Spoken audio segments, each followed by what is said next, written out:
Mpendwa msikilizaji wa Radio Mwangaza, jana ilikuwa Alhamisi Kuu ambapo tuliadhimisha mambo matatu kimsingi.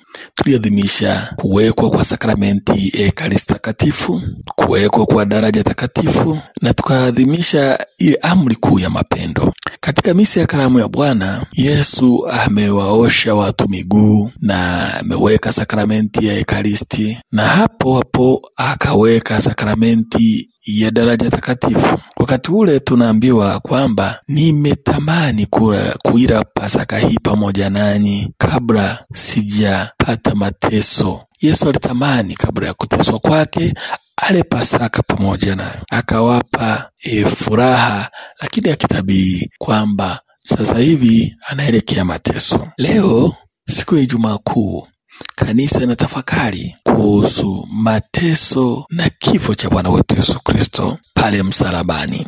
Siku ya leo ambapo Kristo Pasaka wetu amechinjwa sadaka, kanisa linatafakari na kuabudu msalaba wa Bwana na mchumba wake, likitafakari kutoka kwake katika ubavu wa Kristo aliyelala msalabani na nikiomba kwa ajili ya wokovu wa ulimwengu wote. Basi siku ya leo hakuna maadhimisho mengine yoyote isipokuwa kanisa laweza kuadhimisha sakramenti ya kitubio na sakramenti ya mpako wa wagonjwa, lakini maadhimisho mengine yote hayafanyiki. Na adhimisho hilo linaadhimishwa mnamo saa 9, adhimisho la mateso ya Bwana. Ikiwa labda kuna sababu za kichungaji naweza kufanywa baadaye, lakini si kabla saa hizo, na paswa lisifanyike baada ya saa 3 usiku. Kwa hiyo muda ule linafanyika vizuri adhimisho hilo. Kwa hiyo yanasoma mateso ya historia ya mateso ya Bwana, kama vile tulivyofanya katika sikukuu ya Dominika ya matawi ya mateso ya Bwana. Jambo jingine linalofanyika katika siku hii ya leo, msalaba unaabudiwa, na inafaa uwe msalaba mmoja tu ambao ndio uabudiwe. Msalaba huu kama tunavyoona, kwa nini tunauabudu? Ni kwa sababu pale ndipo wokovu wa dunia umetundikwa juu yake. Naimba huu ndio mti wa msalaba ambapo wokovu wa dunia umetundikwa juu yake.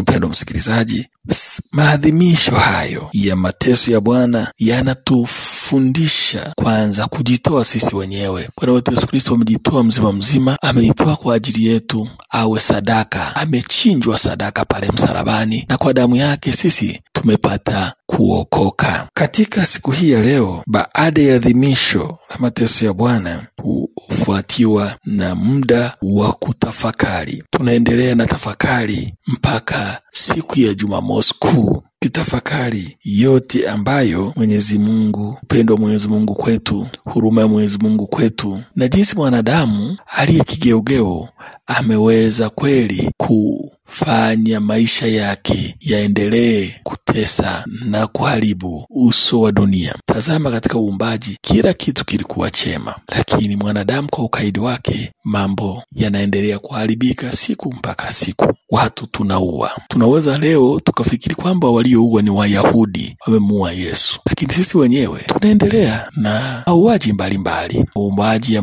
maalbino, mauaji ya watoto wadogo na wachanga, mauaji ya watu wasiojiweza. Yapo, lakini sio tu kuua kimwili tu. Wakati wengine wanauliwa ndoto zao, wengine wanauliwa matamanio yao, kama tulivyosema, ya kuendelea mbele, tunaua vipaji vyao. Na hilo lote ni mateso ambayo yanazidi kutesa mwili wa Kristo ambalo ndilo kanisa.